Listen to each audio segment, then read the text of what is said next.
Hello, Assalamu alaikum. This is Mustafa Ahmed Mirchawala from Karachi, Pakistan. इंशाल्लाह IS 18 revenue पे हम discussion करेंगे. हम स्टार्ट कर रहे हैं. ठीक.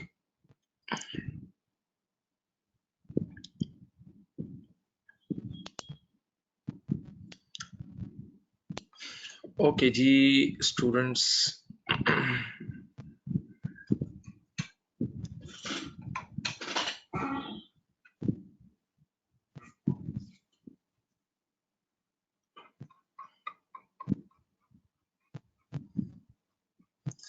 अच्छा जी, सबसे पहली बात, रेवेन्यू रिकग्निशन.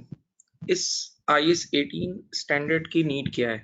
ये बात पहले जहन में रहे कि अब ये स्टैंडर्ड दुनिया में रिप्लेस हो गया है और इसकी जगह न्यू जो स्टैंडर्ड आया उसका नाम है IFRS 15. ठीक है, लेकिन F3 के कोर्स में स्टिल IS 18 ही है. F3 में स्टिल IS 18 ही है. F7 में, P2 में IFRS 15 आ चुका है. ठीक है, तो जब आप लोग उनको उस लेवल पे जाएंगे तो IFRS 15 और P2 में भी IFRS 15 पढ़ेंगे, लेकिन अभी IS 18 है. सबसे पहली चीज, रेवेन्यू इस स्टैंडर्ड की नीड क्या है, इस स्टैंडर्ड की जरूरत क्या है? देखो, आपके सामने यहाँ स्क्रीन पे एक अकाउंटिंग पीरियड नजर आ रहा है, 1 जनवरी 08 टू 31 दिसंबर 08. ठीक है, जरा सोचो, एक ऐसी सेल है जो इन रियलिटी ईयर एंड के बाद हो रही है. एक ऐसी सेल है जो इन रियलिटी ईयर एंड के बाद हो रही है, तो वो अगले साल की सेल है. तो उसूलन मुझे अगले साल बुक करनी चाहिए थी, लेकिन मैंने क्या किया, मैंने ड्रामेबाजी की और मैंने उस सेल को ईयर एंड से पहले बुक कर लिया. तो नेक्स्ट ईयर की सेल इस साल बुक कर ली. इसका मतलब इस साल की सेल्स भी बढ़ गई, तो इस साल के प्रॉफिट्स भी बढ़ गए और सारे रेशियोज बढ़ गए. तो ये तो क्रिएटिव अकाउंटिंग हो गई. इसका मतलब एक ऐसे कानून की जरूरत थी जो हमें ये बताए कि रेवेन्यू कब बुक करना चाहिए, यानी वो कौन सा पॉइंट है जिस दिन रेवेन्यू बुक होगा. तो इसीलिए IS 18 दुनिया में आया. IS 18 हमें बताएगा कि हमें रेवेन्यू कब बुक करना चाहिए, वो कौन सी कंडीशंस हैं, वो कौन सी शराइत हैं कि जो मीट होंगी तभी रेवेन्यू बुक होगा, वरना रेवेन्यू बुक नहीं होगा. क्योंकि अगर बेलगाम छोड़ दें तो लोग अपनी मर्जी से रेवेन्यू बुक करेंगे. जैसे मैं एक एग्जांपल देता हूँ. एक इंस्टीट्यूट है, उन्होंने आज एक डेमोन्स्ट्रेशन क्लास कॉल की. ठीक है, तो डेमो क्लास में लेटेस्ट से 100 स्टूडेंट्स आ गए. तो क्या हम इस 100 स्टूडेंट्स को देख के 100 स्टूडेंट का रेवेन्यू बुक कर लेंगे? तो डेमो क्लास है, नथिंग इज कंफर्म, कोई कंफर्मेशन है ही नहीं, किसी ने फीस पे नहीं कर दी, किसी ने इंटेंशन शो नहीं की, सिर्फ एक डेमो क्लास हुई है, 100 बच्चे आके बैठ गया, तो क्या इंस्टीट्यूट रेवेन्यू बुक कर लेगा? ना. इसका मतलब रेवेन्यू बुक करने का कोई ना कोई क्राइटेरिया होना चाहिए, कोई ना कोई कंडीशंस होनी चाहिए, एक ऐसा पॉइंट होना चाहिए जिस दिन रेवेन्यू बुक हो. तो इस पे कानून साजी की जरूरत थी. और वाकई दुनिया में जब ये स्टैंडर्ड नहीं था तो बहुत फ्रॉड्स हुए और लोगों ने बड़े बड़े रेवेन्यू से रिलेटेड फ्रॉड्स किए. क्योंकि अब देखो, रेवेन्यू इनकम स्टेटमेंट की जान है. इनकम स्टेटमेंट की सबसे बड़ी फिगर ही रेवेन्यू है कि अगर उसमें ऊंच नीच हुई ना तो आपकी प्रॉफिटेबिलिटी पे बहुत बड़ी हिट पड़ सकती है, प्रॉफिटेबिलिटी में बड़ा डिफरेंस आ सकता है. तो इसीलिए IS 18 लॉन्च किया गया, ये हमें बता देगा कि आपने अपना रेवेन्यू कब बुक करना है. और नॉर्मली ये स्टैंडर्ड हर अगले इदारे पे अप्लाई हो रहा होता है, चाहे सर्विस इदारा हो, मैन्युफैक्चरिंग इदारा हो, हर अगला इदारा इस IS के साथ टच में होता है, इस IS को अप्लाई कर रहा होता है. ठीक है, अब आगे बढ़ते हैं. IS 18 ने रेवेन्यू को तीन हेड्स में डिवाइड कर दिया है. पहला हेड है जिसका नाम है सेल ऑफ गुड्स. पहले हेड का नाम है सेल ऑफ गुड्स. देखो नजर आ रहा होगा, सेल ऑफ गुड्स का मतलब इसमें जितनी भी हम गुड्स वगैरह बेचते हैं वो सब इसके अंदर आ गई. जितनी भी सुपरमार्केट्स हैं, जो भी गुड्स डिलीवरी हो रही है, प्रोडक्शन करके आप बेच रहे हो, वो सब के सब सेल ऑफ गुड्स के अंदर आ गए, वो सब के सब सेल ऑफ गुड्स के अंदर आ गए, वो सब के सब सेल ऑफ गुड्स के अंदर आ गए, वो सब के सब सेल ऑफ गुड्स के अंदर आ चुके हैं. Okay, right. नाउ उसके बाद सेकंड है रेंडरिंग ऑफ सर्विसेज. सेकंड चीज क्या है? Rendering of services. Rendering of services के अंदर पूरा सर्विस सेक्टर आ गया. सर्विस सेक्टर से मुराद स्कूल सर्विस प्रोवाइडर्स हैं, ट्यूशन सेंटर सर्विस प्रोवाइडर्स हैं, ब्यूटी पार्लर सर्विस प्रोवाइडर्स हैं, और आपका there is insurance company service providers हैं, बैंक्स सर्विस प्रोवाइडर्स हैं, डॉक्टर्स सर्विस प्रोवाइडर्स हैं, हॉस्पिटल सर्विस प्रोवाइडर्स हैं. तो ये सब के सब सर्विस प्रोवाइडर्स इसमें आ गए रेंडरिंग ऑफ सर्विसेज में. कि रेंडरिंग ऑफ सर्विसेज का रेवेन्यू कैसे बुक होगा, रेंडरिंग ऑफ सर्विसेज का रेवेन्यू कैसे बुक होगा, रेंडरिंग ऑफ सर्विसेज का रेवेन्यू कैसे बुक होगा, ये हमें ये सेकंड हेड बताएगा. और थर्ड हेड क्या है?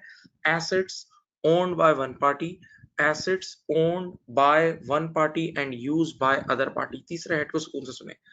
Assets owned by one party, मलकियत एक बंदे की है और उसने यूज करने दूसरे को दिया हुआ है।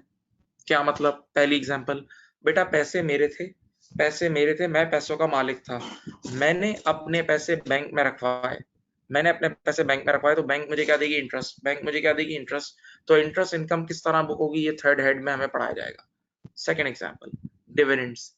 बेटा पैसा मेरा था, मैं पैसे का मालिक था, मैंने अपना पैसा लिमिटेड कंपनी को दिया, मैंने लिमिटेड कंपनी के शेयर्स खरीदे, तो लिमिटेड कंपनी में इन्वेस्ट किया, तो अब उसके बदले लिमिटेड कंपनी जब मेरा पैसा यूज करेगी तो साल के एंड पे मुझे डिविडेंड देगी।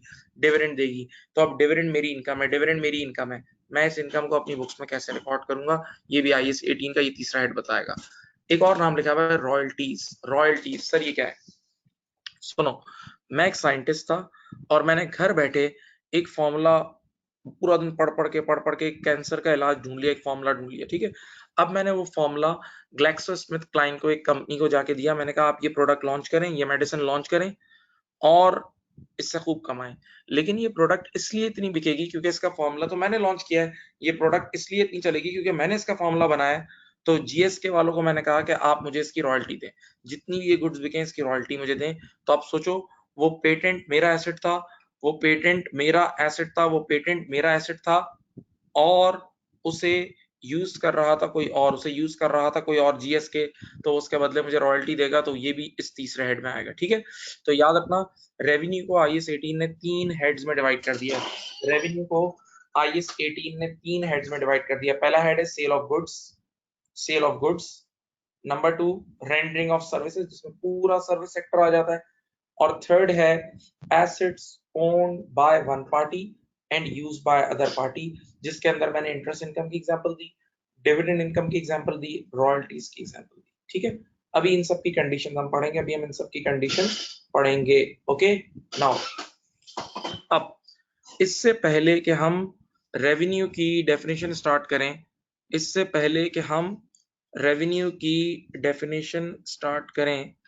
हमने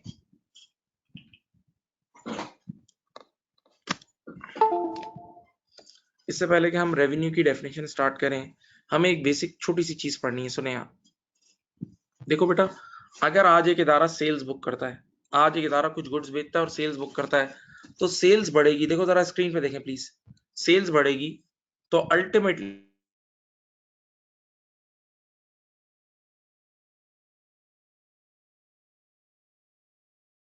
बढ़ेगा। और आप सबने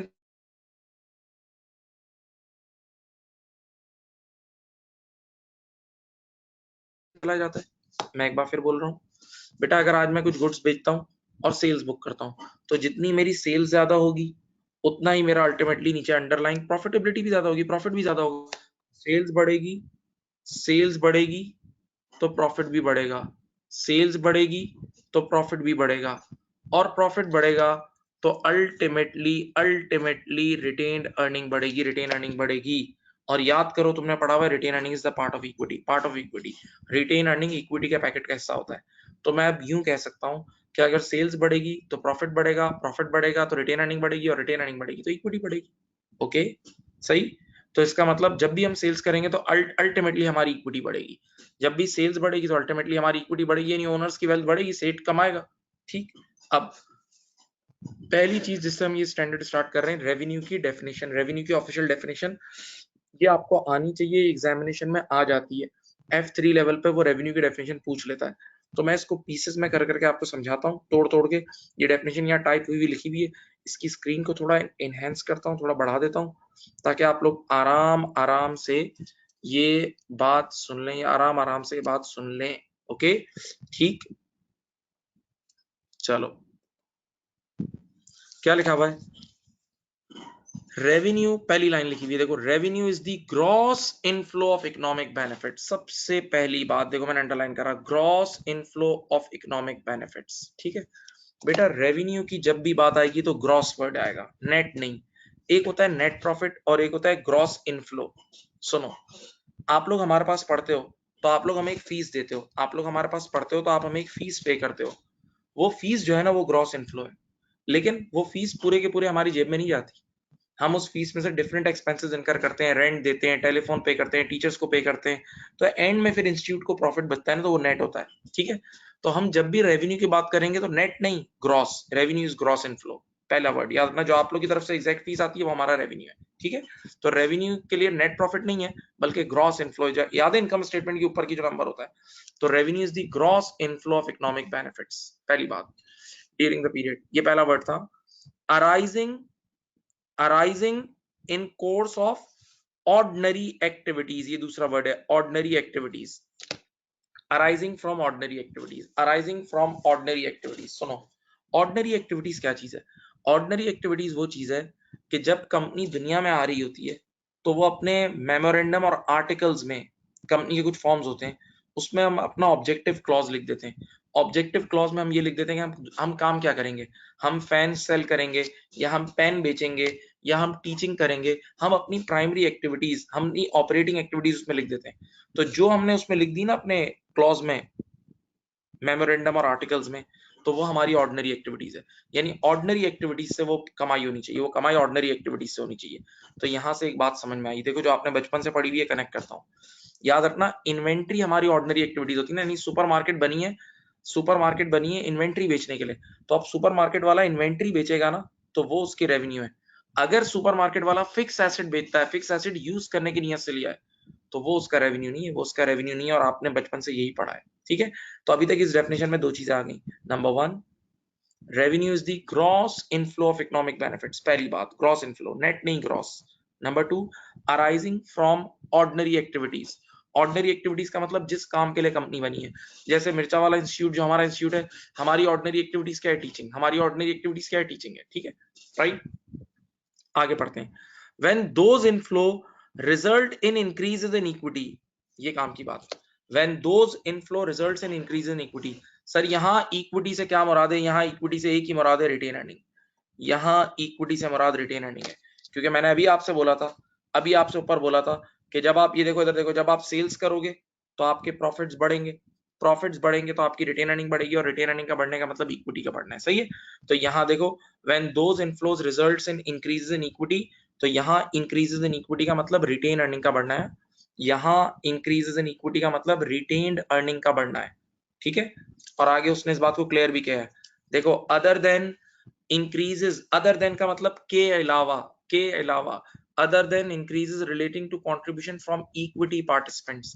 इक्विटी पार्टिसिपेंट्स का मतलब ऑर्डिनरी शेयर होल्डर्स, यानी वो पैसा ऑर्डिनरी शेयर होल्डर की तरफ से ना आया हो। याद करो, तुम लोगों ने जब छोटे थे कुछ दिनों पहले राइट इशू वगैरह पढ़ा था, तो राइट इशू में आप लोग ये एंट्री बनाते थे, देखें, bank debit, bank debit, share capital credit और share premium credit. Bank debit, share capital credit और शेयर प्रीमियम क्रेडिट, सही है। अब जरा सोचो भाई, इस इनफ्लो से भी तो इक्विटी बढ़ रही है, जो पैसे आए इससे भी इक्विटी बढ़ रही है। शेयर कैपिटल और शेयर प्रीमियम भी तो इक्विटी है, शेयर कैपिटल और शेयर प्रीमियम भी तो इक्विटी है भाई, सोचो। तो इक्विटी तो इससे ही बढ़ रही है, क्या ये भी रेवेन्यू हो गया शेयर कैपिटल? नहीं नहीं नहीं नहीं नहीं, क्यों? दलील दूं। पहली बात है, ये इक्विटी पार्टिसिपेंट्स यानी ऑर्डिनरी शेयर होल्डर्स की तरफ से आ रहा है, और ये हमारी ऑर्डिनरी एक्टिविटीज नहीं है, ये हमारी प्राइमरी एक्टिविटी थोड़ी है। प्राइमरी एक्टिविटी तो जो जिस काम के लिए कंपनी बनी है, जिस काम के लिए कंपनी बनी है, जैसे कंपनी सोप बेचने के लिए बनी है या कंपनी पेन बेचने के लिए बनी है, तो उससे पैसा आएगा तो वह रेवेन्यू होगा, ठीक है। तो देखो उसने क्लियर बोल दिया है कि other than increases relating to contribution from equity participants. मालिकों के घर से जो पैसा आता है, मालिकों के घर से जो पैसा आता है वो तो इन्वेस्टमेंट होती है बेटा, वो कोई हमारा रेवेन्यू नहीं होता, ठीक है। तो चार बातें इस डेफिनेशन में बहुत इंपॉर्टेंट है, देखिए मैं 3-4 बार बोलता हूँ, आप सुने। Number one, revenue is the gross inflow of economic benefit, gross inflow, gross inflow of economic benefit arising from कौन सी activities? Ordinary activities. when those contribution increases results in increases in equity, जिसकी वजह से equity बढ़े, equity यानी retained earning बढ़े, लेकिन वो पैसा ऑर्डिनरी शेयर होल्डर की तरफ से ना आया हो। Other than those increases relating to contribution from equity participants. तो चार बातें फिर सुन लो। Number one, gross inflow of economic benefits arising from ordinary activities, ठीक है, which results in increases in equity, जिसकी वजह से इक्विटी बढ़े यानी रिटेन अर्निंग बढ़े। Other than those from equity participant, यानी ऑर्डिनरी शेयर होल्डर्स की तरफ से पैसा ना आया हो। ये चार बातें जहन में हो, फिर बोल देता हूँ, याद हो जानी चाहिए। Gross inflow of economic benefits arising from ordinary activities. Number 3, जिसकी वजह से इक्विटी बढ़े यानी रिटेन अर्निंग बढ़े, मैंने ऊपर प्रूफ कर दिया है। और नंबर 4, ओनर्स की तरफ से पैसा ना आया हो, ठीक है। तो ये रेवेन्यू है। अब याद करो, IS 18 ने पूरे स्टैंडर्ड को 3 हेड्स में डिवाइड कर दिया था। IS 18 ने पूरे स्टैंडर्ड को 3 हेड्स में डिवाइड कर दिया था, 3 हेड्स में डिवाइड कर दिया था। Number 1 sale of goods, number 2 rendering of services and number 3 assets owned by one party and used by other party. चलो अब हम बिस्मिल्लाह कर रहे हैं सेल ऑफ गुड्स से, हम लोग बिस्मिल्लाह कर रहे हैं सेल ऑफ गुड्स से। देख लो सेल ऑफ गुड्स, देखो स्टैंडर्ड कहता है कि जो, पहली बात सबसे पहले एक सुन लो, हम लोग सेलर हैं, ये जहन में बना लो, हम लोग सेलर हैं और हम लोग सेलर की बुक्स में खड़े होके ये डिसाइड कर रहे हैं कि सेलर रेवेन्यू कब बुक करेगा। हम लोग सेलर हैं और सेलर की बुक्स में खड़े होकर हम ये डिसाइड कर रहे हैं कि सेलर रेवेन्यू कब बुक करेगा। ये अपनी पोजीशन अपने दिमाग में डाल रहे हैं, सेलर की बुक्स में खड़े हैं, ठीक है। तो आप देखो ये सेल ऑफ गुड्स हम पढ़ रहे हैं। सेल ऑफ गुड्स का मतलब हम लेटेस्ट से पेन बेच रहे हैं, हम कोई भी इन्वेंट्री बेच रहे हैं, कोई भी चीज है, कोई भी गुड्स बेच रहे हैं उससे रिलेटेड। तो सेलर रेवेन्यू कब बुक करेगा, जब ये 5 कंडीशन ABCD 5 5 5 5, जब ये 5 कंडीशंस एक साथ एक वक्त में मीट हो जाएगी तो सेलर रेवेन्यू बुक कर लेगा। जब ये 5 कंडीशंस एक साथ एक वक्त में मीट होगी तो सेलर रेवेन्यू बुक कर लेगा। सही है। पहली कंडीशन आराम से पढ़ते हैं, जरा बड़ी कंडीशन है, इसमें मिसालें भी हैं, ठीक है।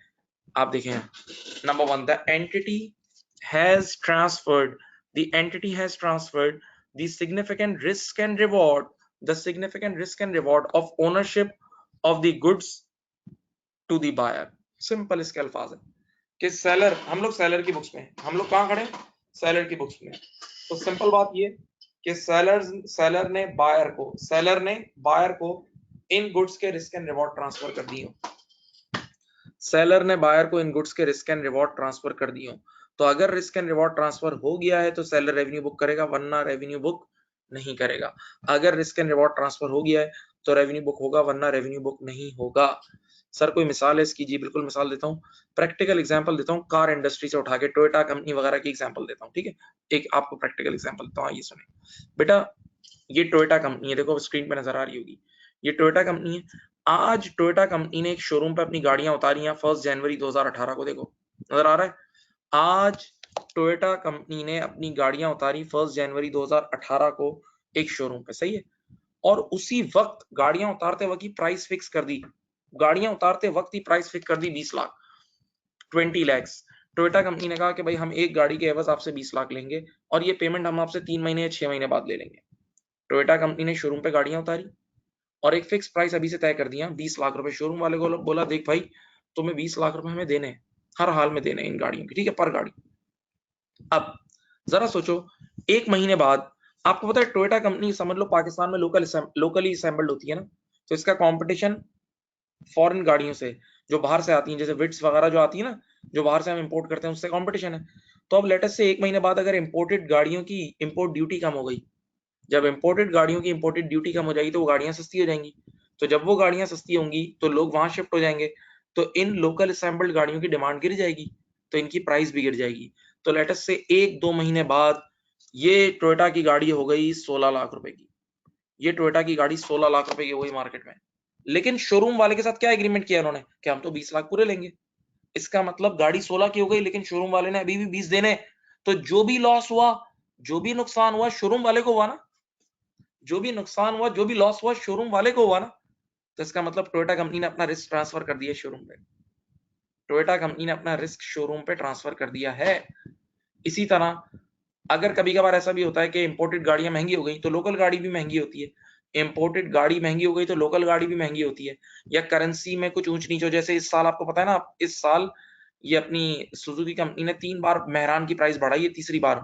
डॉलर अभी 120 तक हो गया ना, तो करेंसी जो हमारी डेप्रिशिएट हो रही है, इस वजह से सुजुकी कंपनी ने 3 बार गाड़ी महंगी की है इस बार।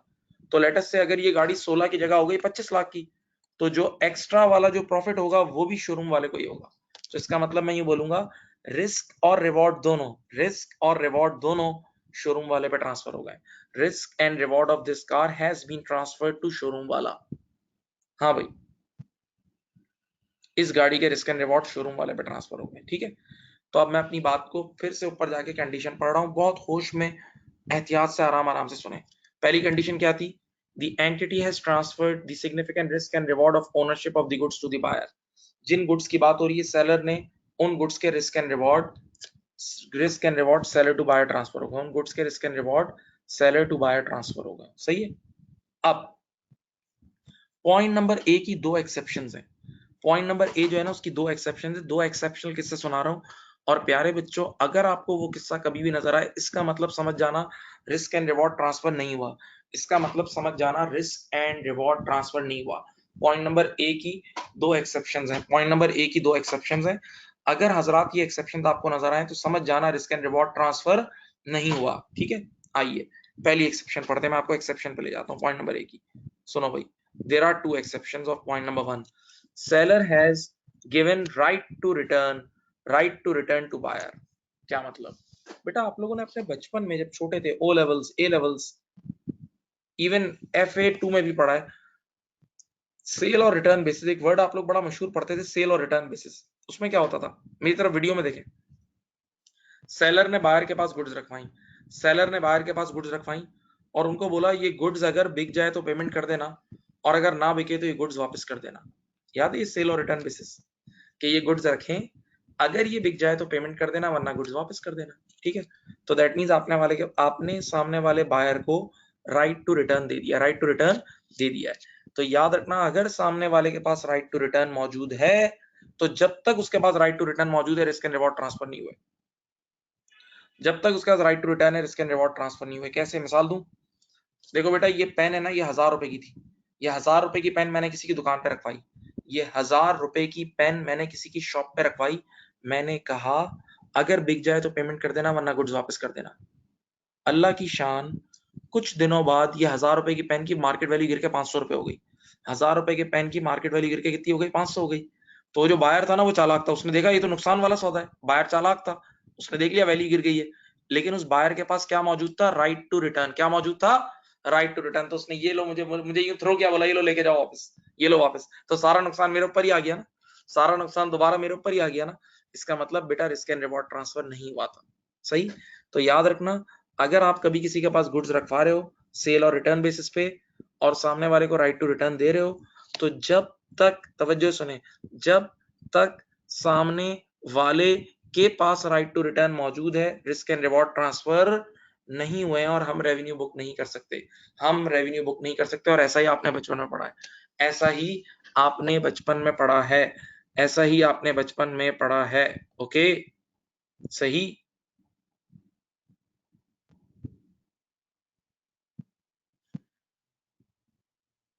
सही। अब दूसरी एक्सेप्शन आपके सामने रखता हूं। Seller has delivered goods to buyer but significant installation still left which nobody can do except seller. ठीक है बेटा, मैं कोई ऐसी टेक्निकल किस्म की मशीनरीज वगैरह मैन्युफैक्चर करता हूं कि जिस मशीनरी को कोई आम आदमी इंस्टॉल नहीं कर सकता सिवाय मेरे। यानी जो इदारा उस मशीन को बना रहा है सिर्फ वही इंस्टॉल कर सकता है। जो इदारा उस मशीन को बना रहा है सिर्फ वही इदारा उसे इंस्टॉल कर सकता है, और कोई इंस्टॉल नहीं कर सकता। ठीक है, तो अब बेशक मैंने वो मशीन डिलीवर कर दी अपने कस्टमर को, लेकिन अभी तक वो स्पेसिफिक इंस्टॉलेशन, देखो ये वर्ड याद रखना, ये स्पेसिफिक इंस्टॉलेशन अभी तक नहीं हुई। स्पेसिफिक इंस्टॉलेशन नहीं हुई। तो जब तक वो स्पेसिफिक इंस्टॉलेशन नहीं होगी ना, वो चीज ऑन ही नहीं हो सकती। जब तक वो स्पेसिफिक इंस्टॉलेशन नहीं हुई, वो चीज ऑन ही नहीं हो सकती। और वो स्पेसिफिक इंस्टॉलेशन मेरे अलावा कोई कर भी नहीं सकता। तो जब तक वो स्पेसिफिक इंस्टॉलेशन नहीं होगी, सामने वाले को फायदा ही नहीं होगा, सामने वाले को कोई इकोनॉमिक बेनिफिट ही नहीं होगा। तो that means risk and reward transfer नहीं हुए। सही? तो अगर ऐसी कोई केस है, देखो पॉइंट नंबर 2 फिर पढ़ लो। क्या सेलर ने बेशक गुड्स डिलीवर भी कर दिए, कोई स्पेशल टाइप की गुड्स है जो डिलीवर कर दी है, और उसमें अभी स्पेसिफिक सिग्निफिकेंट इंस्टॉलेशन, देखो दो तीन वर्ड है, स्पेसिफिक इंस्टॉलेशन या सिग्निफिकेंट इंस्टॉलेशन रहती है, जो सेलर के अलावा और कोई नहीं कर सकता। तो फिर ऐसी सूरत हाल में जब तक वो इंस्टॉलेशन नहीं हो जाती, रेवेन्यू बुक नहीं कर सकते। जब तक वो इंस्टॉलेशन नहीं हो जाती, आप रेवेन्यू बुक नहीं कर सकते, क्योंकि रिस्क एंड रिवॉर्ड ट्रांसफर नहीं हुआ। ठीक है? अच्छा, एक और बात सुन लो बेटा, एक फैन इंस्टॉल करना या एक स्प्लिट यूनिट इंस्टॉल करना, ये कोई स्पेसिफिक इंस्टॉलेशन नहीं, तो कोई बच्चा भी कर देता है यार। आप किसी भी मैकेनिक को लाओ, वो इंस्टॉल, फैन तो मैं खुद इंस्टॉल कर दूं, तुम्हें मुझे बोलो एक मिनट में इंस्टॉल कर दूंगा, कोई बड़ी बात नहीं है। तो ये स्पेसिफिक इंस्टॉलेशन नहीं है। स्पेसिफिक इंस्टॉलेशन का मतलब ऐसी टेक्निकल इंस्टॉलेशन जो सिवाय सेलर के और कोई ना कर सकता हो, सिवाय सेलर के और कोई ना कर सकता हो। सही?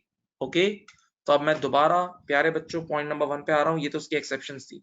पॉइंट नंबर 1 पे आ रहा हूं। क्या था पॉइंट नंबर 1? देखो, the entity has transferred significant risk and reward of ownership of the goods to buyer.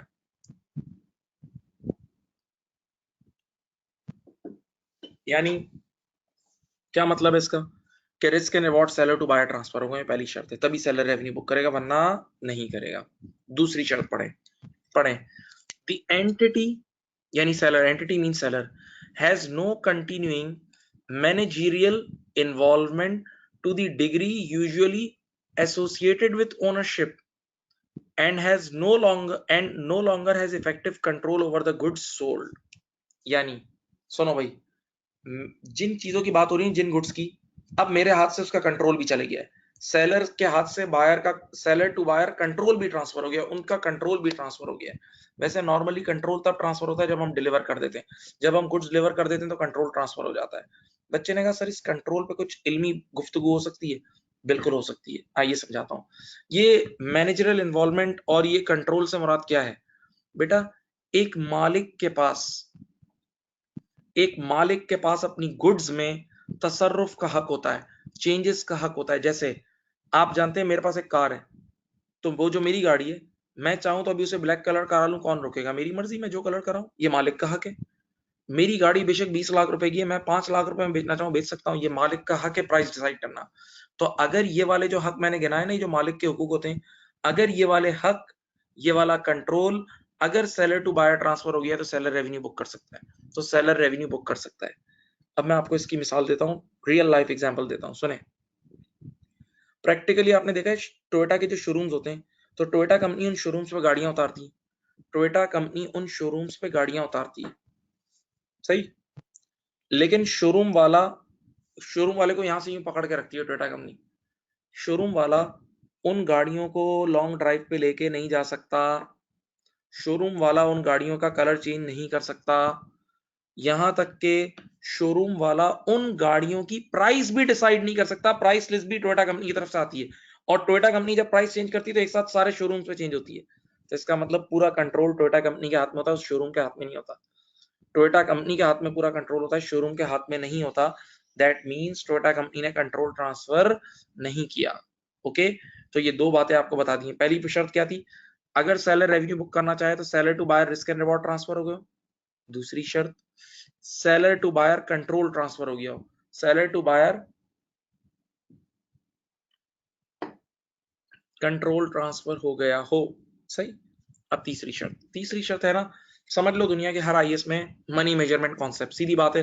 Financial accounting में बेटा वही चीजें रिकॉर्ड होती हैं जिनकी मॉनेटरी वैल्यू हो, फाइनेंशियल अकाउंटिंग में वही चीजें रिकॉर्ड होती हैं जिनकी मॉनेटरी वैल्यू हो। तो थर्ड पॉइंट पढ़ें, the amount of revenue can be measured reliably. बेटा रेवेन्यू मॉनेटरी टर्म्स में वैल्यू होगा तभी रेवेन्यू बुक होगा, वरना तो बुक ही नहीं हो सकता, ना तो फंस गए। ठीक है, तो ये तीसरी शर्त है, तीन हो गई, risk and reward, control transfer हो गया, और नंबर 3 रेवेन्यू और लाइवली मेजर हो गया। अब तीसरी के बाद मैं पांचवी शर्त पहले पढ़ रहा हूँ, चौथी एंड में पढ़ूंगा, सही है। पांचवी क्या है? The cost incurred in respect of the transaction can be measured reliably. बेटा जब आप कमाते हो तो आपकी कॉस्ट भी तो लगती है ना। तो अब जरा एक चीज सोचते हैं, मैं आपको पहले एक बेसिक बात समझाता हूँ, चलो मैं बेसिक्स पे आता हूँ, सुनो। बेटा बचपन से आपने ये पढ़ा है कि अगर मैं ऊपर इनकम स्टेटमेंट में 1000 यूनिट्स की सेल्स बुक करूंगा, अगर मैं इनकम स्टेटमेंट में 1000 यूनिट्स की सेल्स बुक करूंगा, तो नीचे कॉस्ट भी 1000 यूनिट्स की बुक करूंगा, पक्का, यही आपने पढ़ा है, ताकि ट्रू प्रॉफिट सामने आए। जरा वीडियो में देखें, मेरी उंगलियों को देखें, फिंगर्स देखें प्लीज। अगर मैं ऊपर 1000 यूनिट्स का रेवेन्यू बुक करूंगा तो नीचे कॉस्ट भी 1000 यूनिट्स की बुक करूंगा, ताकि सही प्रॉफिट नीचे सामने आए।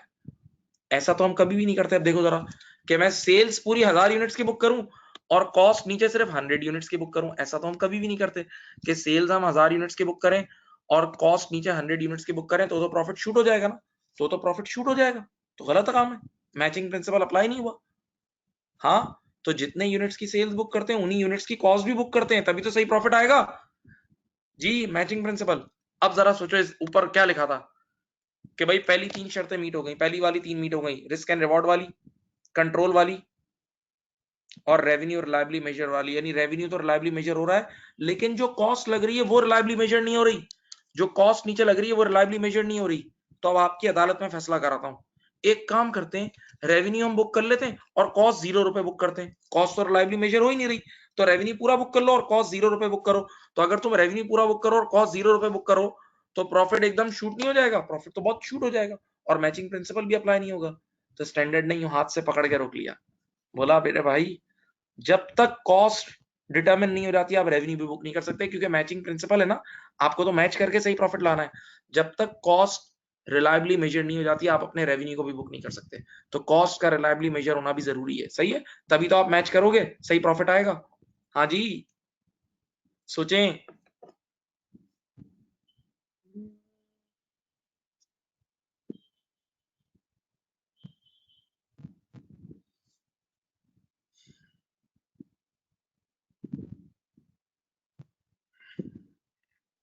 ठीक है, अब अब मैं आपके सामने, मैंने 4 कंडीशंस हजरात बता दी हैं। पहली वाली रिस्क एंड रिवॉर्ड ट्रांसफर वाली, दूसरी कौन सी बताई? कंट्रोल ट्रांसफर हो गया सेलर टू बायर, तीसरी रेवेन्यू रिलायबली मेजर हो जाए, चौथी कॉस्ट इनकर्ड रिलायबली मेजर हो जाए। 4 कंडीशन हो गई। अब पांचवी कंडीशन जो यहाँ डी, पॉइंट नंबर डी में लिखी, बड़ी जबरदस्त कंडीशन है, आपको फील होगा कि आपने लाइफ में कहीं ना कहीं करी हुई है। It is probable, involve please. It is probable that the economic benefits associated with the transaction, English पढ़ें, will flow to the entity, will flow to the entity. It is probable का मतलब more than 50% chances होंगे कि वाकई हमें फायदा होगा, वाकई हमें फायदा होगा। will का मतलब मिलेगा, फ्यूचर टेंस पढ़ा है ना, will, फ्यूचर टेंस। तो यहां से एक इल्मी बात बताऊं, यहां से इल्मी बात यह है कि जरूरी नहीं है जेब में जब कैश आएगा तभी सेल बुक करना, कैश के मिलने की उम्मीद पे भी रेवेन्यू बुक कर देना। यही वजह है कि बचपन से तुमने सिर्फ कैश सेल को सेल नहीं बोलते, क्रेडिट सेल को भी सेल बुक करते। बचपन से सिर्फ कैश सेल सेल्स नहीं होती क्रेडिट सेल्स भी सेल्स होती है, सोचो। तो जो क्रेडिट सेल्स तुम बुक करते हो इसी पॉइंट नंबर डी की वजह से बुक करते हो। देखो इसने लिखा है इंग्लिश में विल, जरूरी नहीं है जेब में पैसे आएंगे तभी रेवेन्यू बुक करना, बल्कि पैसे मिलने की उम्मीद पे भी रेवेन्यू बुक कर देना अगर प्रोबेबल चांसेस हो। तो ये जो आप लोग बचपन से एक एंट्री बनाते थे ना, देखो मैं एक ये एंट्री बना के दिखाता हूँ, ये ये जो आप एंट्री बनाते थे, रिसीवेबल डेबिट और सेल्स क्रेडिट, रिसीवेबल डेबिट और सेल्स क्रेडिट। तो रिसीवेबल का मतलब पैसे आए थोड़ी आएंगे, रिसीवेबल का मतलब आए थोड़ी आएंगे, तो मिलने की उम्मीद पे भी आपने सामने सेल्स बुक कर दी ना। तो ये एंट्री तभी बनाते थे जब प्रोबेबल चांसेस हो। अगर कभी ऐसा लिखा हो ना सवाल में कि प्रोबेबल चांसेस ही नहीं है, तो फिर आप ये रेवेन्यू की एंट्री नहीं बना सकते, कभी भी नहीं बना सकते। अगर प्रोबेबल चांसेस ना लिखा हो तो ये रेवेन्यू की एंट्री नहीं बन सकती। तो प्यारे बच्चों, बचपन से ओ लेवल्स ए लेवल्स में और आपने F3 में या बेसिक FA1 में FA2 में जब भी ये क्रेडिट सेल्स की एंट्री बनाई तो उस टाइम तो टीचर बोलता नहीं था, ये आईएएस पढ़ाया नहीं था, लेकिन हकीकत में ये एंट्री तभी बनती है जब प्रोबेबल चांसेस हो। अगर प्रोबेबल चांसेस ही नहीं होंगे तो आप कैसे रेवेन्यू बुक कर सकते हो? सवाल ही नहीं, फिर आप रेवेन्यू बुक नहीं कर सकते, फिर ये क्रेडिट सेल की एंट्री नहीं बना सकते। हाँ, मैं यहाँ पर एक छोटी सी एग्जांपल देता हूँ। लेट अस से, छोड़ दो आईएएस को, छोड़ो, मैं अपना आईएएस बना लेते हैं, आपस में बैठ के आईएएस बनाते हैं, यूं यूं बनेगा अभी। मैं और आप एक सुपरमार्केट के काउंटर पे बैठे हैं, मैं एक सुपरमार्केट के काउंटर पे बैठा हूँ, सही। आज एक कस्टमर आया मेरे पास और उसने मुझसे गुड्स खरीदने की बात की। आज एक कस्टमर आया मेरे पास और उसने मुझसे गुड्स खरीदने की बात की और उधार पे गुड्स मांगी, उधार पे मांगी उसने, कस्टमर ने। तो बेचते समय, बेचते वक्त अगर मुझे पता है कि लेस देन 50% चांसेस है वो कस्टमर पे करेगा, तो क्या मैं उसे सेल करूंगा? कभी भी नहीं। तो जब मुझ जैसा आम आदमी लेस देन 50% पे बेचने को तैयार नहीं, तो यार इंटरनेशनल अकाउंटिंग स्टैंडर्ड कैसे अलाउ कर देगा कि आप रेवेन्यू बुक कर दो?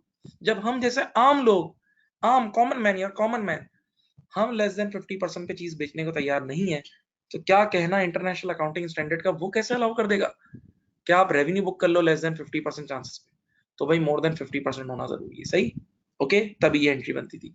अब देखो ये 5 शरायत है, ये 5 शरायत है, ये कंडीशन सेल ऑफ गुड्स की एक साथ 5 की 5 मीट होंगी, एक साथ 5 की 5 मीट होगी तभी रेवेन्यू बुक होता है। एक साथ ये 5 की 5 कंडीशन मीट होती है तभी रेवेन्यू बुक होता है, तभी रेवेन्यू बुक होता है, तभी रेवेन्यू बुक होता है। ओके, अब बेटा ये पहला हेड था, ये 5 कंडीशन थी, मैं एक बार फिर सुना दूं। Risk and reward seller to buyer transfer हो गया, control seller to buyer transfer हो गया, रेवेन्यू रिलायबली मेजर हो गया, कॉस्ट इनकर्ड रिलायबली मेजर हो गई, और 5वीं शर्त प्रोबेबल चांसेस के वाकई फायदा होगा।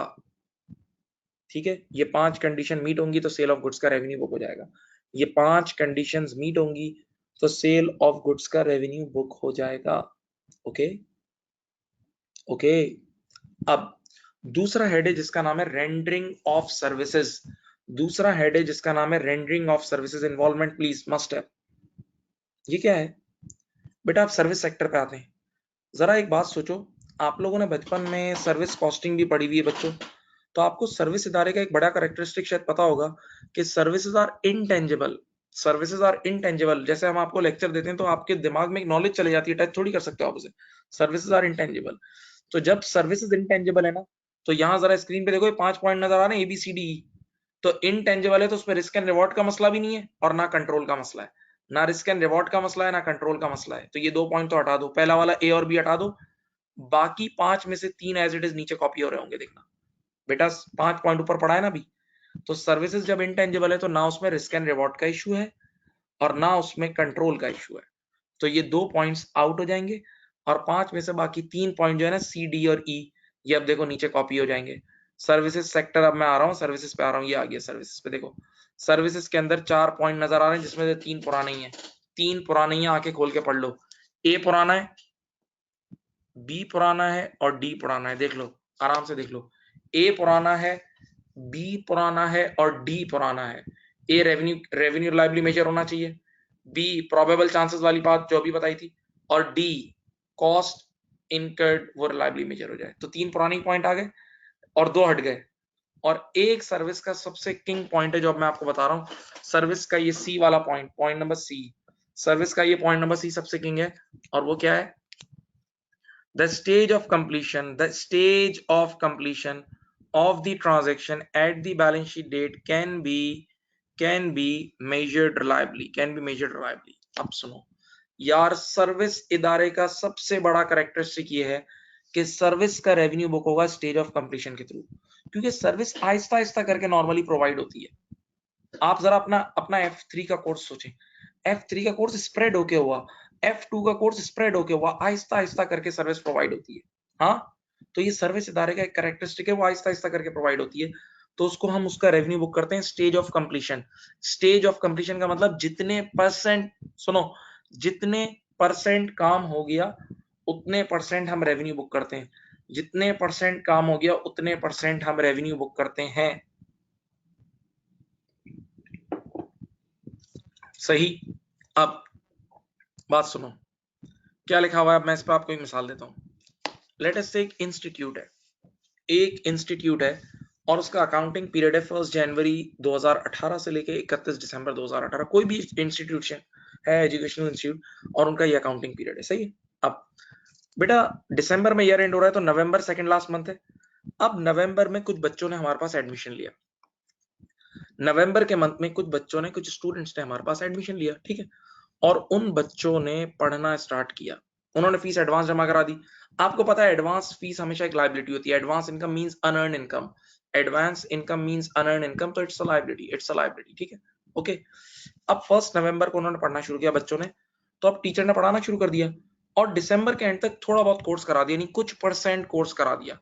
तो अब याद रखना, जितने परसेंट, आवाज सुनो, जितने परसेंट कोर्स ईयर एंड से पहले करा दिया होगा उतने परसेंट रेवेन्यू ईयर एंड से पहले बुक होगा और बाकी रिमेनिंग अगले साल बुक होगा। जितने परसेंट कोर्स ईयर एंड से पहले हो गया उतने परसेंट कोर्स ईयर एंड से पहले बुक, रेवेन्यू ईयर एंड से पहले बुक होगा और रिमेनिंग ईयर एंड के बाद बुक होगा, रिमेनिंग ईयर एंड के बाद बुक होगा।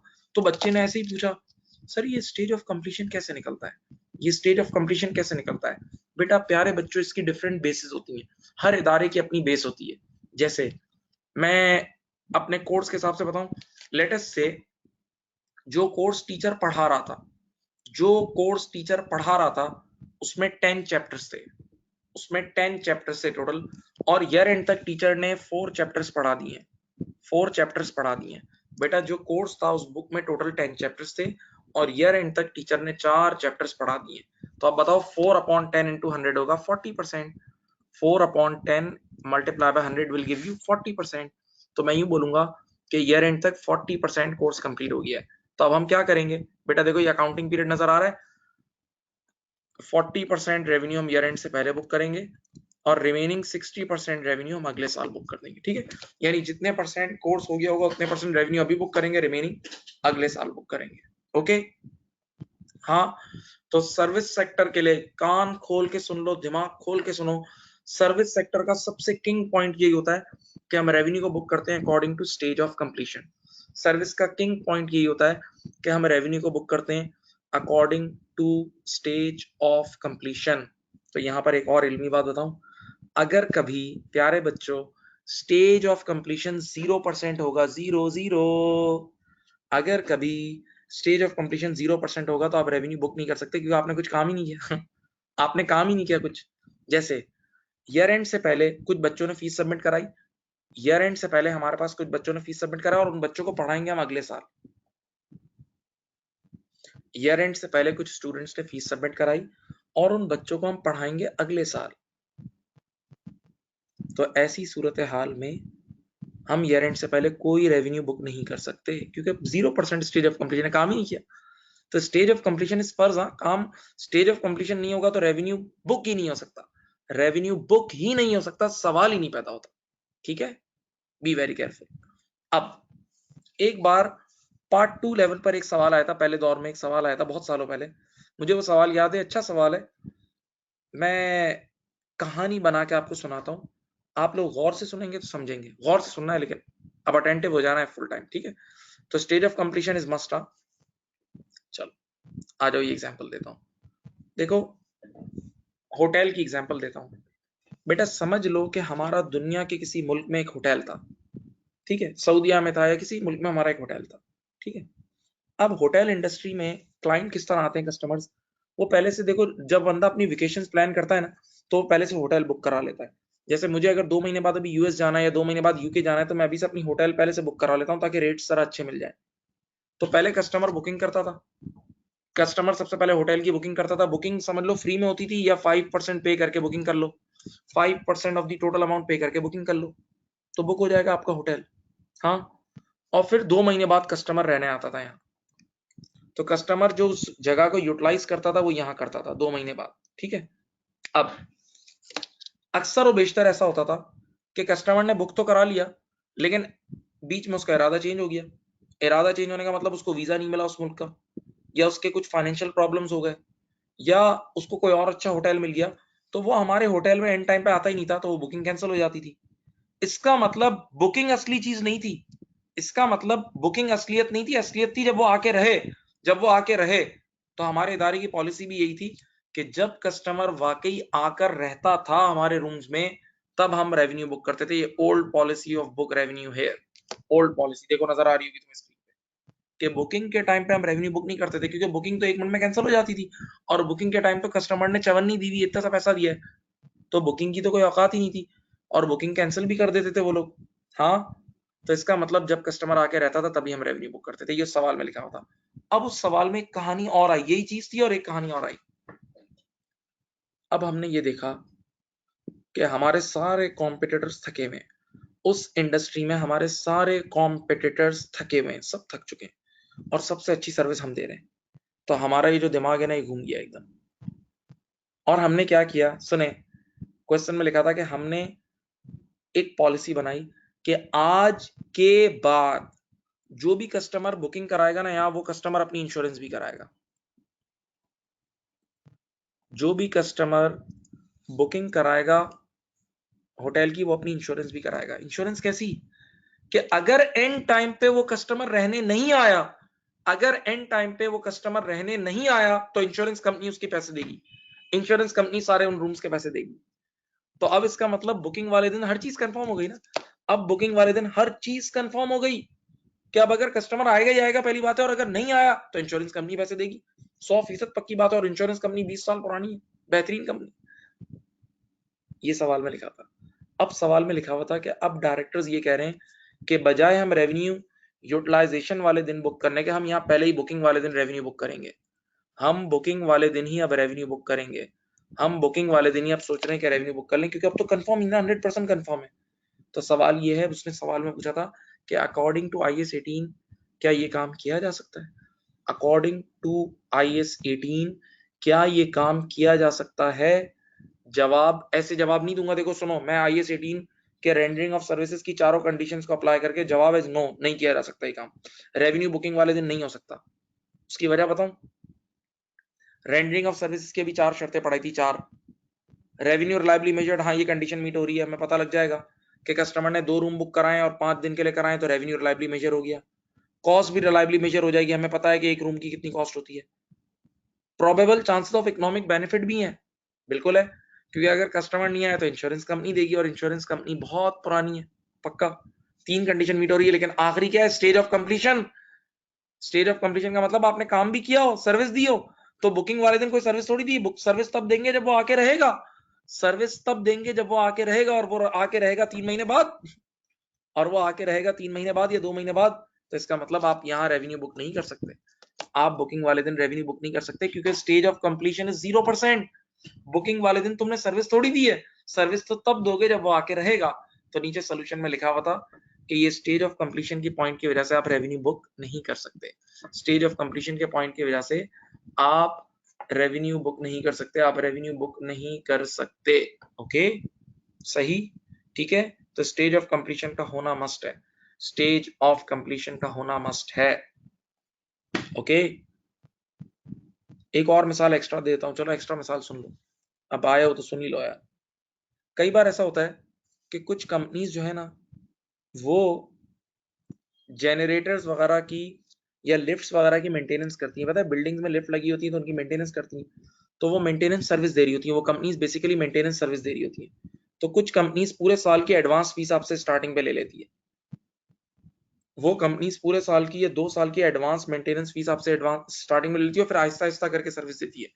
तो डे 1 पे जब वो कंपनी वो फीस लेती है ना, तो उस दिन वो रेवेन्यू बुक नहीं कर सकती, क्योंकि स्टेज ऑफ कंप्लीशन 0% होता है। स्टेज ऑफ कंप्लीशन 0% होता है, स्टेज ऑफ कंप्लीशन 0% होता है, सही है। तो जब तक सर्विस ही नहीं दी, कोई रेवेन्यू बुक नहीं हो सकता, ठीक है। ओके, तो मैं एक बार फिर कंडीशन पे ले जाता हूँ प्यारे बच्चों, देखो इसको आराम से। ये 4 कंडीशंस हैं रेंडरिंग ऑफ सर्विसेज में ABCD, जिसमें से 3 ऊपर वाली पुरानी थी और एक नहीं है। 3 ऊपर वाली पुरानी थी और एक न्यू है, एक न्यू है, एक न्यू है।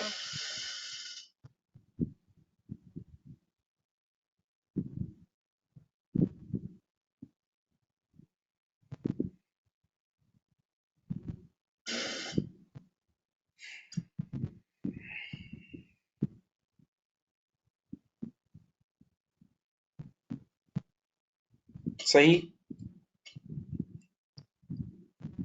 तो ये 4 कंडीशंस हैं रेंडरिंग ऑफ सर्विसेज की, जिसमें से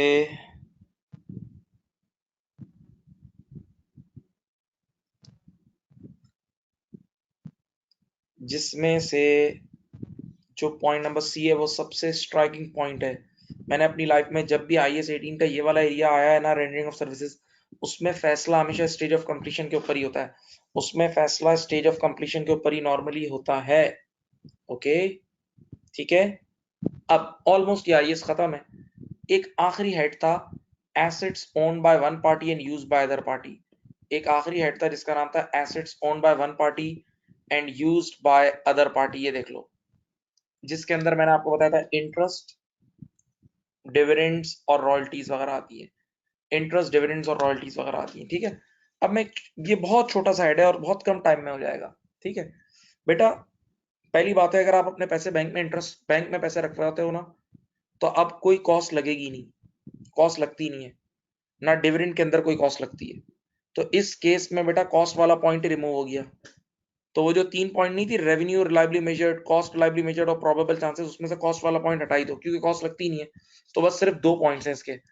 पहला क्या है, प्रोबेबल चांसेस हो कि इकोनॉमिक बेनिफिट वाकई आपको मिलेगा, प्रोबेबल चांसेस हो कि आपको इकोनॉमिक बेनिफिट मिलेगा। और number 2, the amount of revenue can be measured reliably, the amount of revenue can be measured reliably, सही है। तो इनका रेवेन्यू सिर्फ ये 2 शर्तें मीट हो जाएगी तो रेवेन्यू बुक कर लोगे। Interest income, dividend income, royalty income. Interest income, dividend income और रॉयल्टी इनकम, ये 2 शर्तें मीट हो जाएंगी तो आप इसका रेवेन्यू बुक कर लोगे, ठीक है। इसमें कॉस्ट वाली कंडीशन क्यों नहीं है? क्योंकि इंटरेस्ट में, डिविडेंड में कॉस्ट लगती नहीं है, इंटरेस्ट इनकम और डिविडेंड इनकम अर्न करने के लिए कॉस्ट लगती नहीं है, इसीलिए कॉस्ट वाला पॉइंट आईएएस ने डाल दिया। ठीक है, राइट। तो भाई फिर मैं समराइज कर रहा हूँ, आईएएस 18 का नाम था रेवेन्यू, ओके, और ये इनकम स्टेटमेंट की जान है। और यकीन करें बेटा, पास्ट में रेवेन्यू बुक करने में इतने फ्रॉड्स हुए, दुनिया के जो बड़े बड़े स्कैंडल्स हैं वो रेवेन्यू के ऊपर हैं। आप जाके पढ़ें, सिर्फ जाके रेवेन्यू के स्कैंडल्स लिखें गूगल पे, लाइन लग जाएगी, दुनिया के बड़े बड़े स्कैंडल्स रेवेन्यू के ऊपर हैं। ठीक है, तो इसीलिए इस आईएएस की जरूरत थी कि रेवेन्यू कब बुक होगा, वो कौन सी शरायतें कि जो मीट होंगी तब रेवेन्यू बुक होगा, वरना रेवेन्यू बुक नहीं होगा। तो ये आईएएस 18 ने बताई। ठीक है, तो रेवेन्यू की डेफिनेशन भी मैंने आपको बताई, साथ साथ मैंने आपको क्या क्या बताया, सेल ऑफ गुड्स की, सेल ऑफ गुड्स में रेवेन्यू कब बुक होगा, रेंडरिंग ऑफ सर्विस, सर्विस इदारे अपना रेवेन्यू कब बुक करते हैं, और तीसरा हेड क्या था, assets owned by one party and used by other party, जिसमें इंटरेस्ट इनकम, डिविडेंड इनकम और ये थी। ठीक है, अपना बहुत बहुत ख्याल रखिएगा। अल्लाह हाफिज, बाय बाय, टाटा।